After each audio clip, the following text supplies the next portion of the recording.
China, a continental country that fuels all sorts of fantasies, misconceptions, and commentary. With 1.4 billion inhabitants, representing 1/6 of the world's population, it is the second most populous country in the world after India and the third largest in area, covering nearly 10 million square kilometers. It is also one of the oldest civilizations on the planet. Yunnan is a province located in the southwest of the country. It borders Vietnam, Laos, and Myanmar. It is home to 25 ethnic minorities, including 5 of the largest: the Bai, Naxi, Yi, Lisu, and Hani. Each group contributes its own unique cultural richness. We are returning to Yunnan 20 years after our first trip to this province. First stop planned, Dali. In 2004, we took a night train from Kunming, 10 hours. This time, the high-speed train will get us there in 2 hours. The 3 pagodas of Dali are of paramount importance to this city, located at an altitude of 2,000 meters. They are considered one of the main sites in China where classical Chinese architecture can still be admired.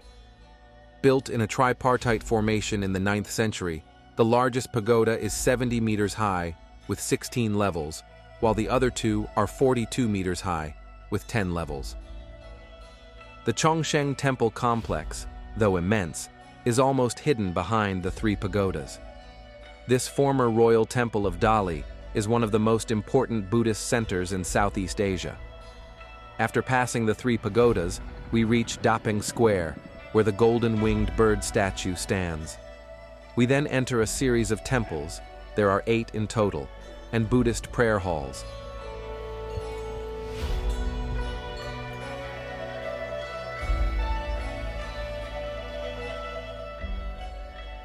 The last one is located almost against the mountain and offers a spectacular view of Erhai Lake. To reach it from the entrance, you have to climb 150 meters of stairs and walk 1.7 kilometers.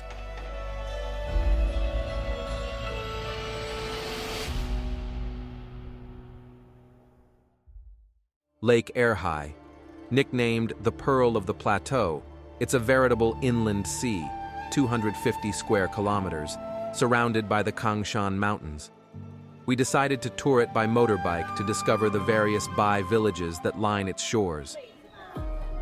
Izhou, a typical Bai village, surrounded by rice paddies, 20 kilometers north of Dali. Jizhou's daily morning market is one of the largest in the Dali Valley. There, you can discover its unique cuisine. You can also sample a local specialty, Jizhou Baba. This flatbread is prepared with fresh ingredients such as pork, vegetables, and spices, and is often served with green tea or peppercorns. One of the region's specialties, rose-flavored pastries.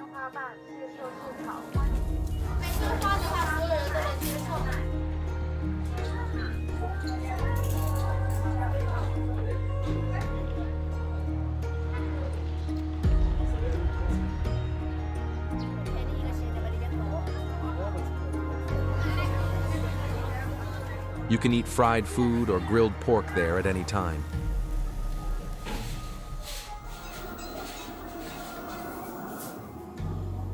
We take a break in a traditional Bai home, where we watch the making of a paste from soy milk, which is served with rose jam.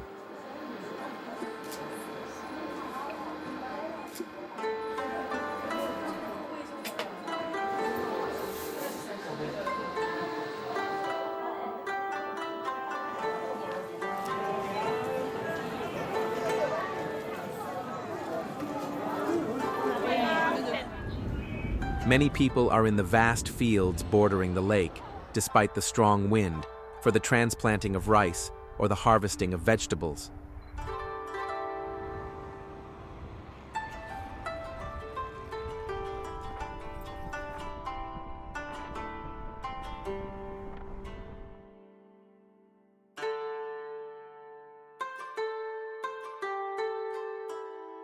Fishing is one of the main activities on Lake Erhai.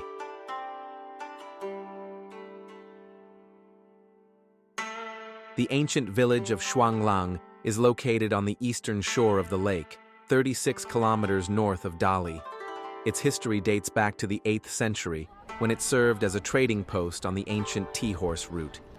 Originally a simple fishing village, it is now a popular tourist destination, where young women come to have their pictures taken in traditional dress.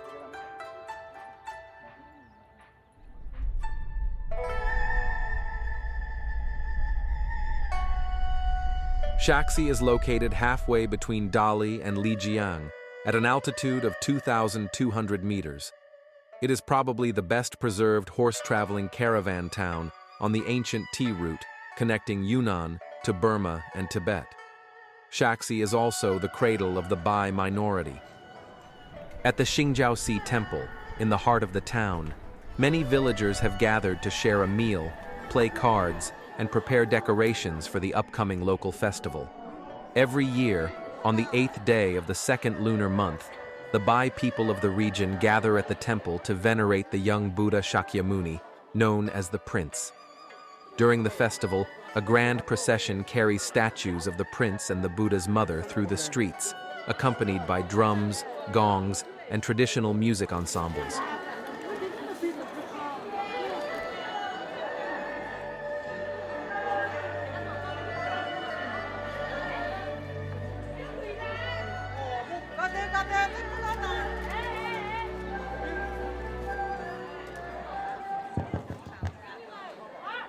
The first blessing ceremony begins.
Although heavily visited by tourists, both Chinese and foreign, the old city has retained its soul. Its old cobbled streets still resemble those of 1,000 years ago, and its traditional houses are perfectly maintained.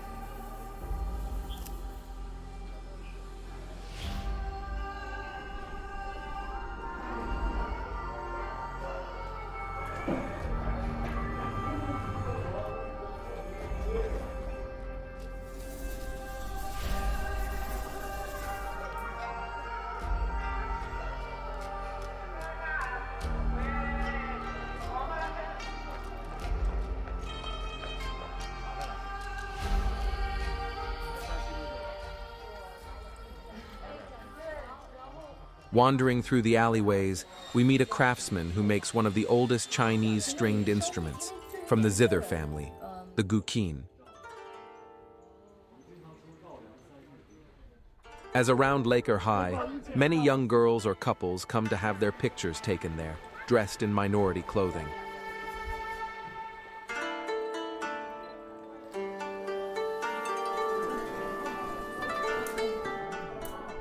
Shaxi's central square is one of the most beautiful places in the city.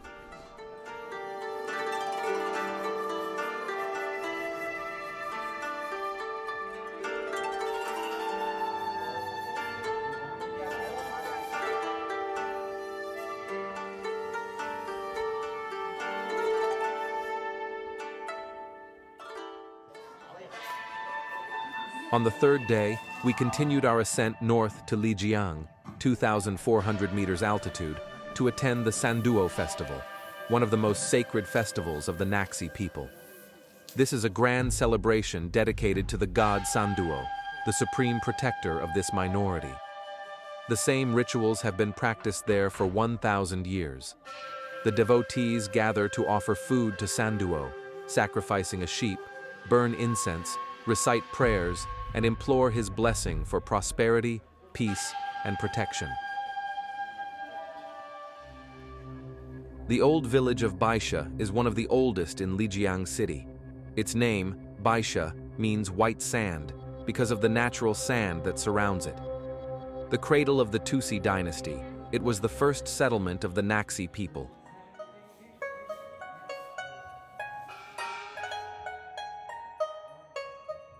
The Naxi belong to the Dongba religion, a nature-worshipping tradition and a variant of the Tibetan Bon religion that preceded Buddhism in Tibet. They have also incorporated practices from Tibetan and Han Buddhism, Taoism, and Confucianism. In the heart of the old village, we discover the house of one of the first Dongba families. In the inner courtyard, we find on the walls the only pictographic script still in use today.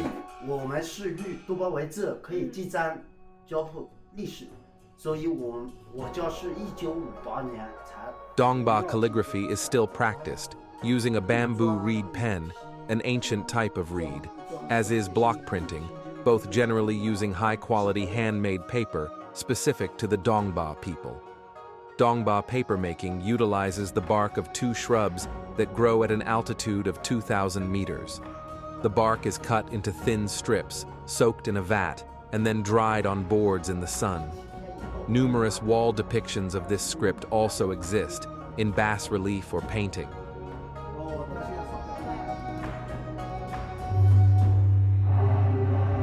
In the evening, the population gathers in the main square of the old town of Baisha to dance together, all generations together, until the fire lit at the beginning of the gathering is extinguished.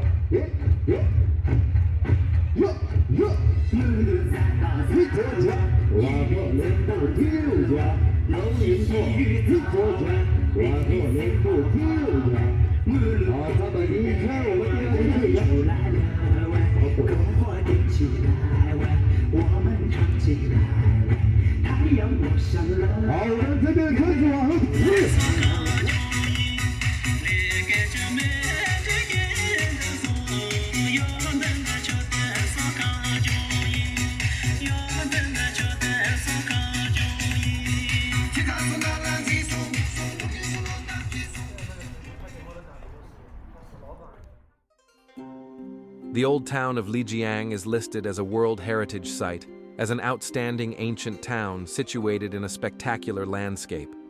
Cars are prohibited, so visitors can only get around on foot in the cobbled lanes between the perfectly maintained Bai and Tibetan-style houses.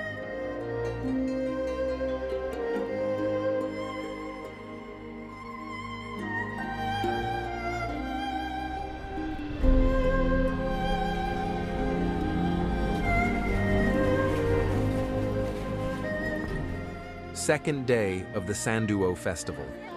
We come across Naxi people in traditional costume all over the city.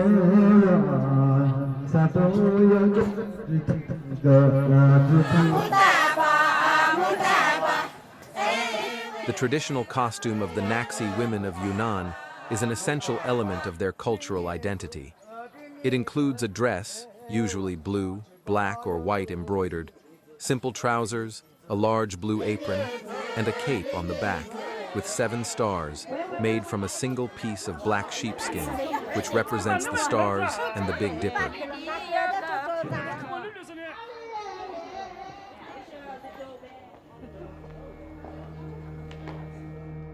Often called the Forbidden City of Lijiang's old town, the Mufu Palace was the residence and seat of government of the Naxi Mu chiefs.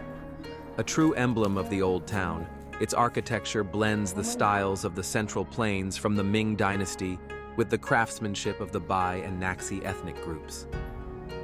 The Golden Palace stands in the heart of an open area. Along the central axis, one discovers in succession the Wanjuan Tower, the Dharmapala Temple, the Guangbi Building, the Yuyin Building, Taoist temples, and other buildings. On either side of the axis were built the side hall, granary, arcade, courtyard, corridor, and a total of more than 160 houses, representing the magnificence of the Mu dynasty. Mu Palace houses a garden conducive to relaxation. It extends over nearly 19 hectares, is crossed by clear streams and adorned with a profusion of trees and flowers.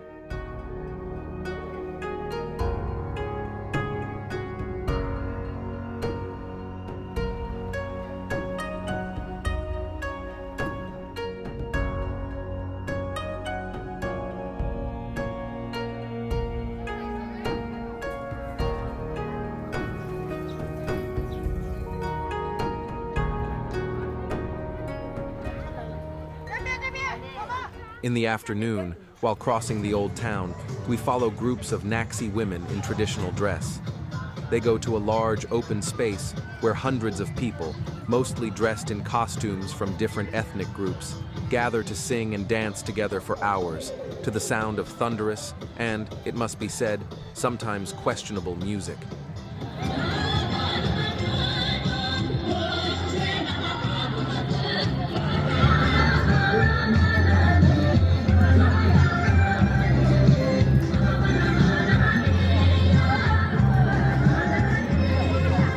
There you can see Naxi outfits, of course, but also Bai, Miao, Jingo, Yi, Hani.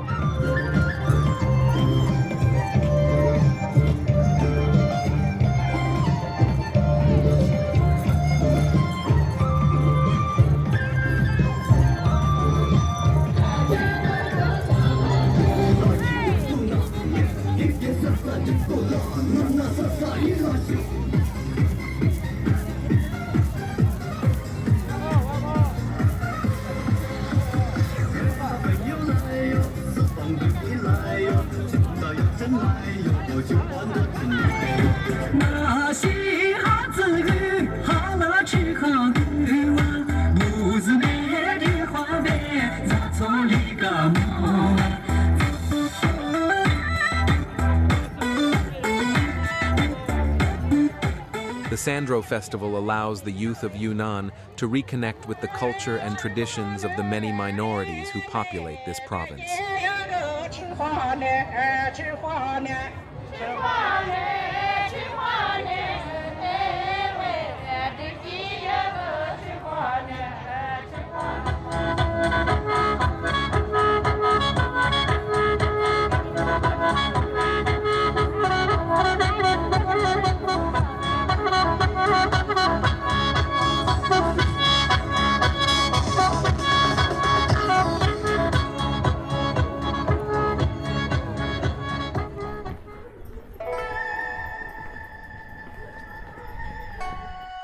In the narrow streets of the old city, one frequently encounters young girls who come to have their makeup done and rent an ethnic costume for a photo shoot.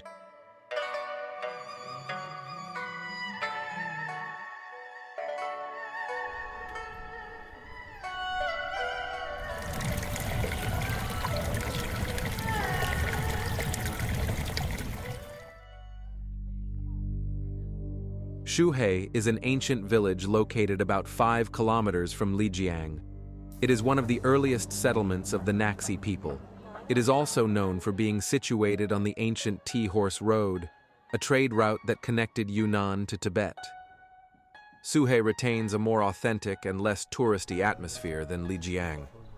Visitors can wander peacefully, with the same feeling of having stepped back 1,000 years. Cobblestone streets, bridges spanning numerous canals, and remarkably well-preserved ancient houses and buildings.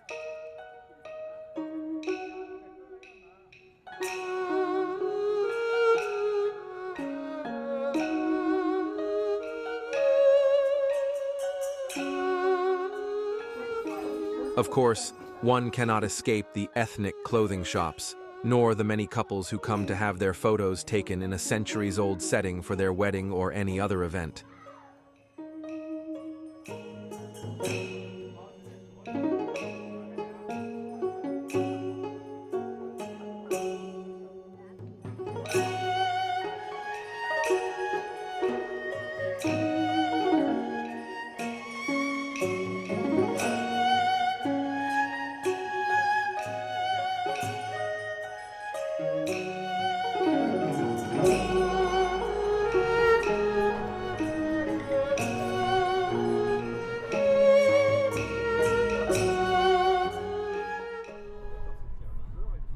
Anyone who hasn't taken a train in China doesn't know how far ahead this country is of the rest of the world in terms of the size of its stations, the organization of departures and arrivals, the punctuality of its trains, and the precision with which they stop at the exact spot designated for the carriage in question.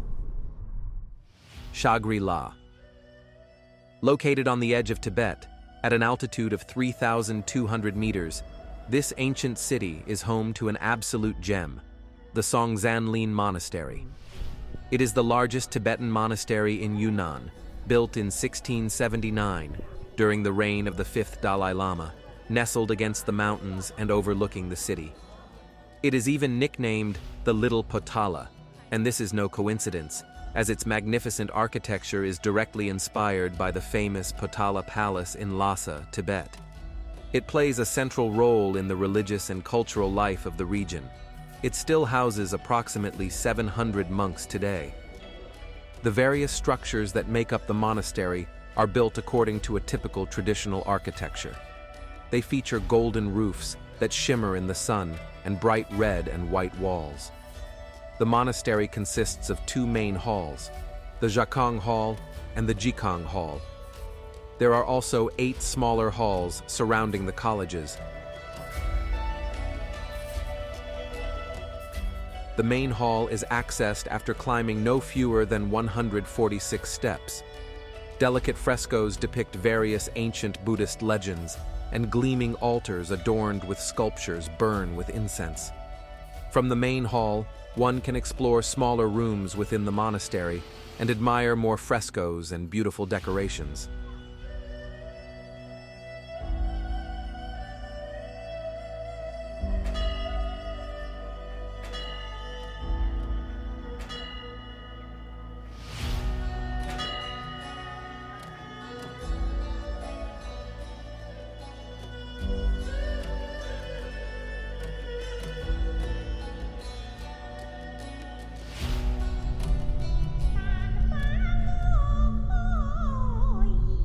The next day, we decided to take the cable car to reach the summit of Mount Shika.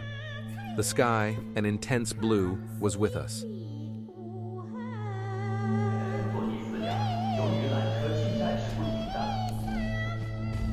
The climb is long, nearly 40 minutes, in 2 stages.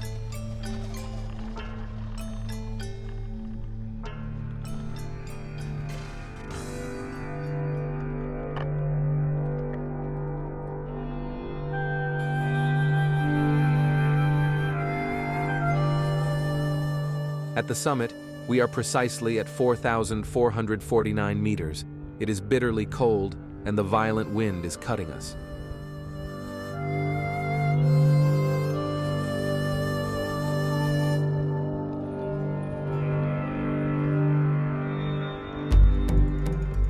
The view is exceptional.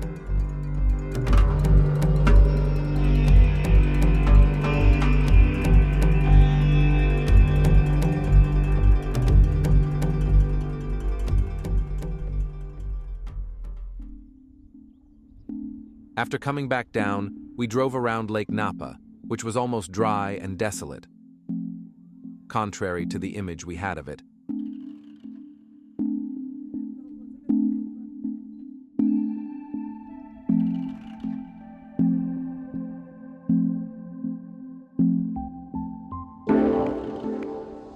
The local houses, with Tibetan architecture.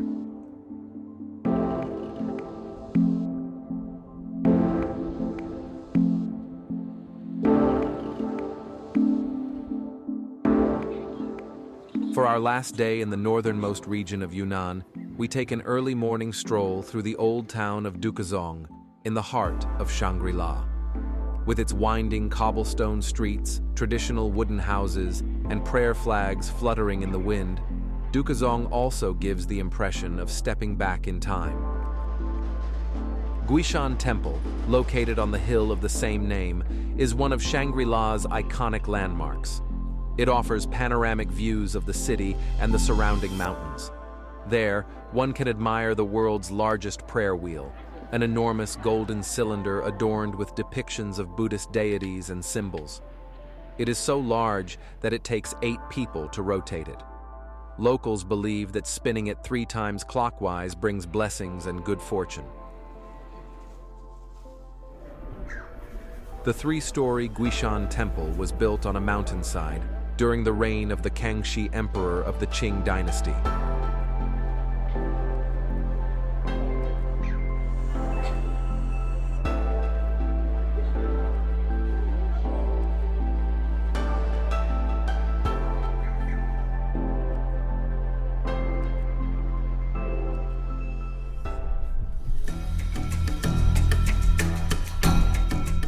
Back at Shangri-La Station, we take the train to Kunming, the capital of Yunnan.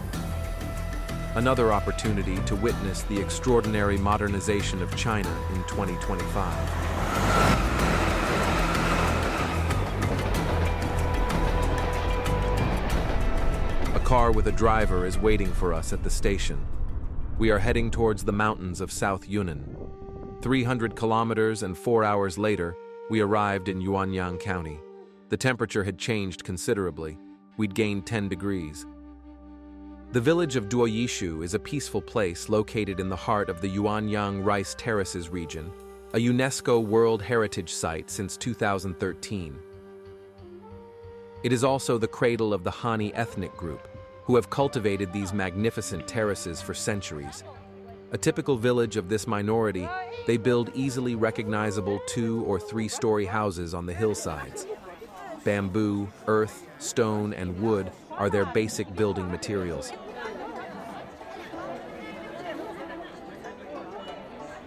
The Shengkun market takes place daily, selling rabbit, goat, and pig meat according to the Chinese lunar calendar.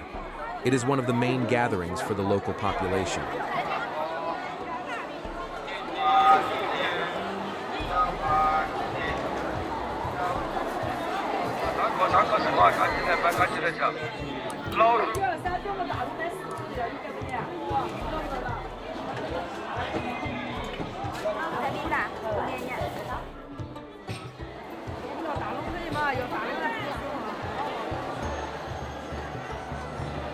The majority of people there are Hani and a few Dai. The Hani, also known as Aka, are one of the 56 ethnic minorities living in China. More than 90% of them live in Yunnan province, but they are also very numerous in the mountainous provinces of northern Laos, as well as in Shan state of Myanmar. The Hani people come from all the surrounding villages to sell their goods at the Shengkun market. For many of them, this means several hours of walking, sometimes before sunrise. That's why many of them eat a hearty lunch there. Their clothing, including headdresses, is often varied according to clan, but generally, the Hani favor dark blue, homemade garments. In China, men wear jackets buttoned up the front and trousers made of cloth. They also wear turbans, black or white. Women wear collarless blouses, buttoned up the front, with laced cuffs and trouser legs. All wear leggings.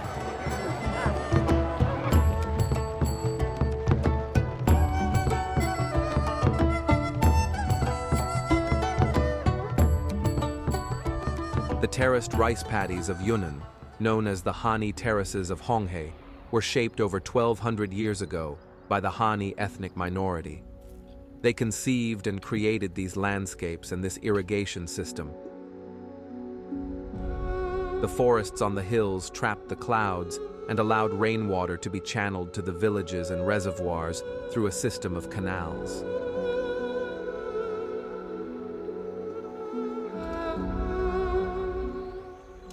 A very long walk around Duoyishu allows us to appreciate the daily life of the Hani people. Gathering plants, scrubbing basins.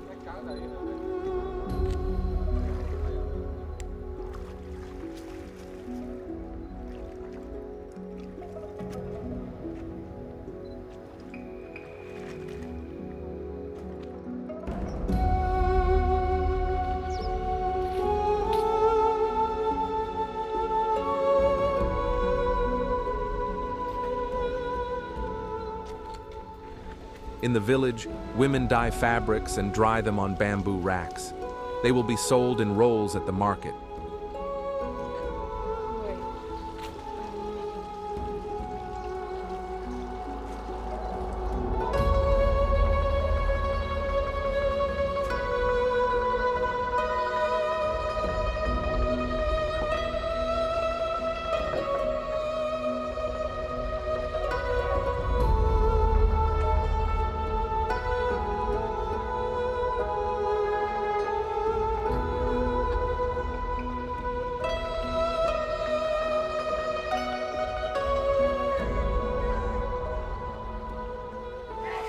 Here, an old water wheel. There, a grain press.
Jin's market is very busy early in the morning, despite the fog and cold.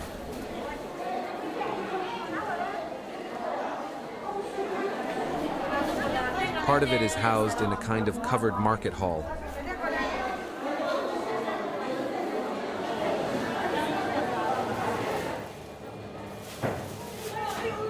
The butcher's stalls are upstairs. The smell there is almost unbearable.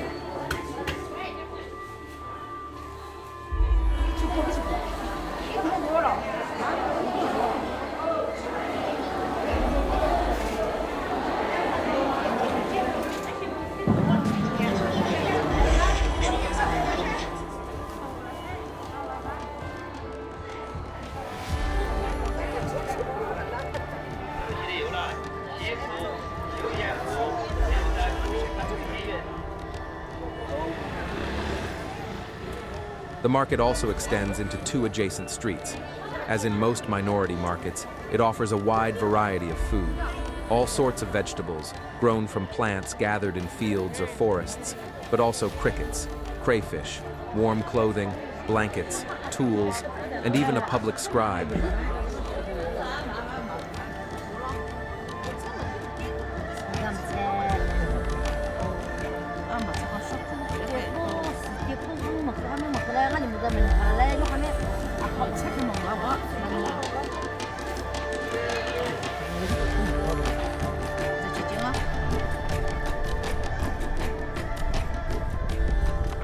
The sky clears in the afternoon.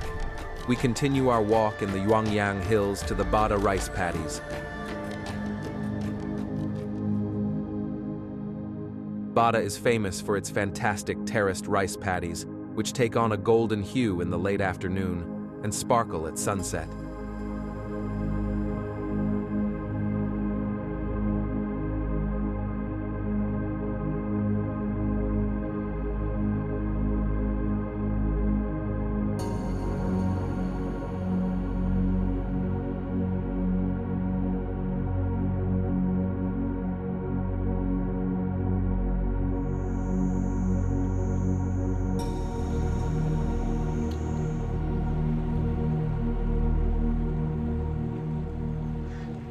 The Yuangyang rice terraces are divided into several sites, including Duoyishu, Laohuzu, and Bada, each offering unique views.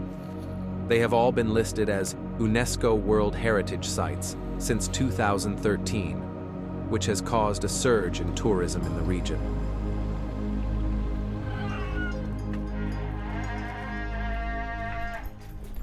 The Hani village of Bada, houses made of mud brick, wood, and thatch. Only the elderly and young children occupy it during the day because men and women are in the rice paddies.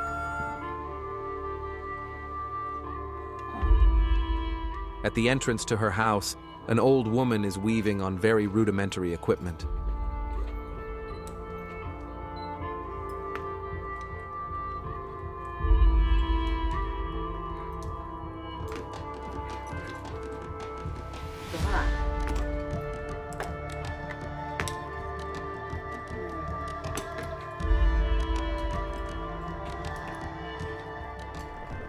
Last day in the region. This morning, the fog is so thick you could cut it with a knife. We have to drive at 10 kilometers per hour because visibility is so poor.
On the road to Jingku, we stopped at one last Hani market. It was held on a single street in the village.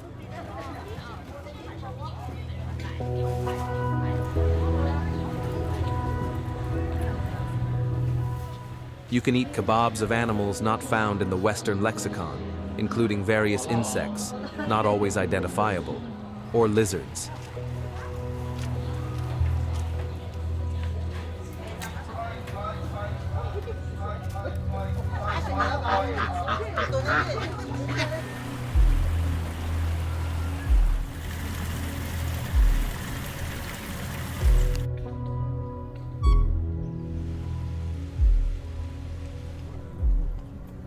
Jinko Village, also known as the Mushroom House Village due to the distinctive shape of its buildings.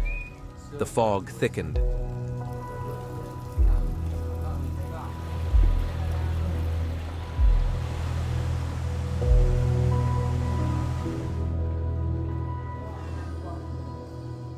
We are invited into a house in which a couple and a very old woman are warming themselves around a fire on the floor. This kind of house, usually there's a hole in the roof. Just that's exactly what.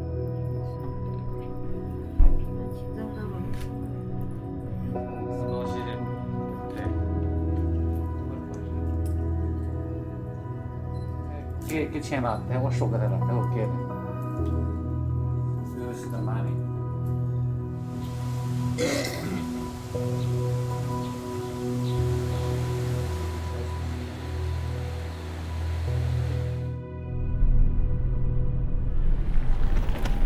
Jiangshui. It is an ancient garrison town, its military history dating back to the 13th century. It controlled the Silk Road, one of the most beautiful old towns in southern Yunnan, located 210 kilometers south of Kunming, roughly halfway between Kunming and Yuangyang.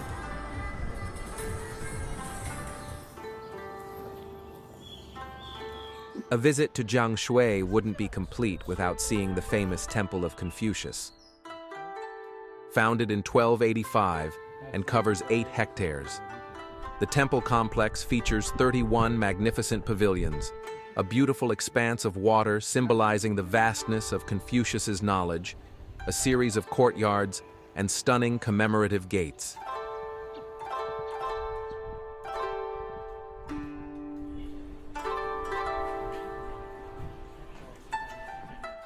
Confucius was a Chinese philosopher. He is the historical figure who most influenced Chinese civilization and is considered China's first educator. His teachings gave rise to Confucianism, a political and social doctrine that became the state religion during the Han Dynasty.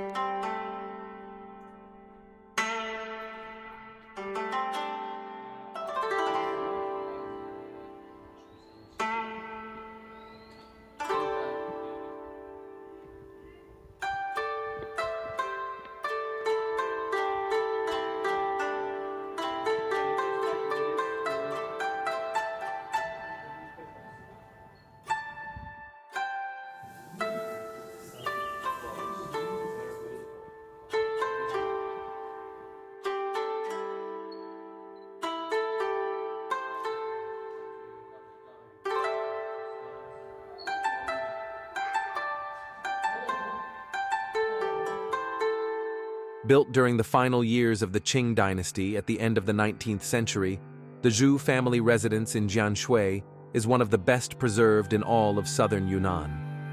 This grand residence covers approximately 2 hectares. Numerous pavilions and gardens can be discovered there. The residential sections form a veritable labyrinth, with no fewer than 40 courtyards. Chinese residences are organized around a courtyard defined by the various buildings. The rooms in the main building were reserved for the head of the family, while the side buildings were for the brothers and married sons. The 4th building was reserved for servants.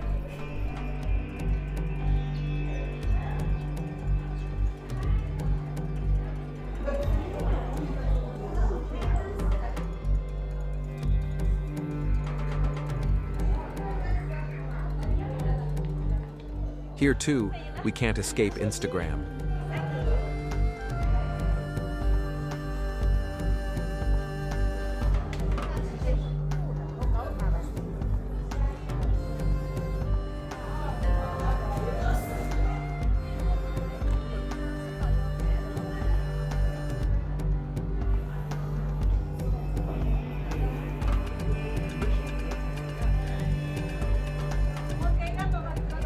Within the gardens is, in particular, the Water Theater, a small pavilion above the water where scenes from Chinese opera were once performed.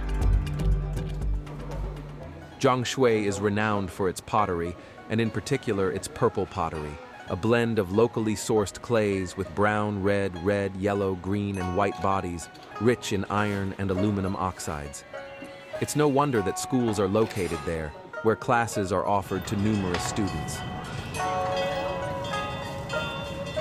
The Double Dragon Bridge is located 5 kilometers west of Jianshui, near the confluence of the Tachong and Lu rivers. It is considered an architectural masterpiece for both its design and aesthetic qualities. It is 148 meters long.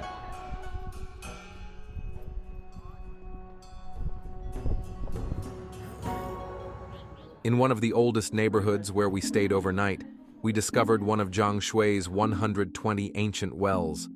Historically, these wells were a source of drinking water. Even though running water is available today, they remain living symbols and continue to be used or maintained. While the Chinese generally love tofu, the people of Jiangshui are crazy about it. It's eaten at every meal. Here's a small factory where women produce large quantities of tofu in 2 cramped rooms. They are impressively fast and skillful.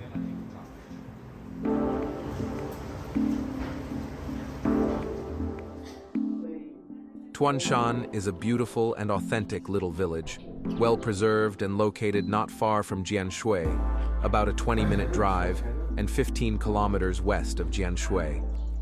The residence of the Zhang family, who made their fortune in the salt trade, is a magnificent house situated in the heart of the village.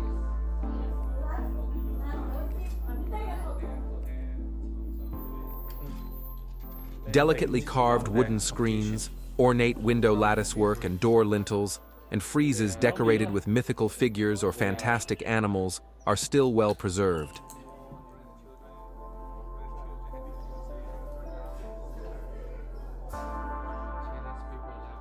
The pediments of the houses are made of engraved wood, where fantastic animals such as dragons, lions, and phoenixes are depicted in India ink, as well as flowers and silhouettes.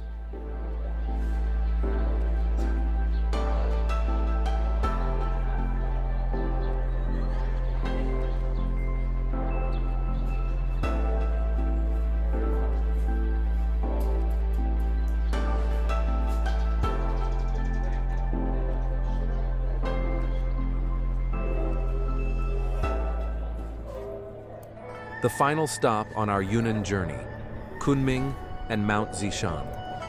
A chairlift takes us to the summit at 2,500 meters altitude, where we have a splendid view of Yunnan's capital and Jiangshui Lake. The Dragon Gate of the Western Hills is a collection of Taoist temples scattered across the cliff face and accessible by very steep staircases. To reach it, you have to walk along a very narrow corridor carved into the rock, which opens onto platforms at the edge of the precipice. Once there, you can discover altars carved into the mountain, richly colored and in a naive style, where the gods of Taoist mythology are enthroned. The goddess of fertility, the god of literature, the Jade Emperor, protected by the tiger and the dragon, among others.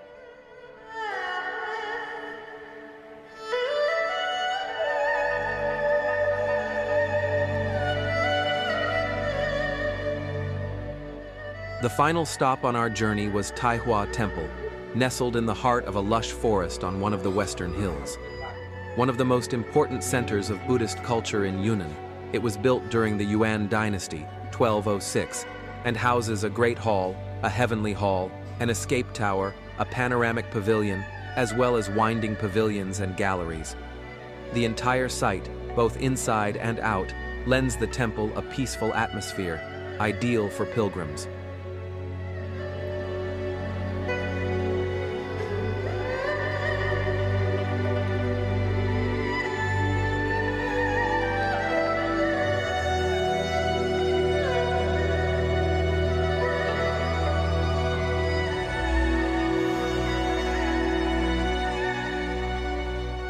China is one of the oldest countries in the world, with a history dating back over 5,000 years.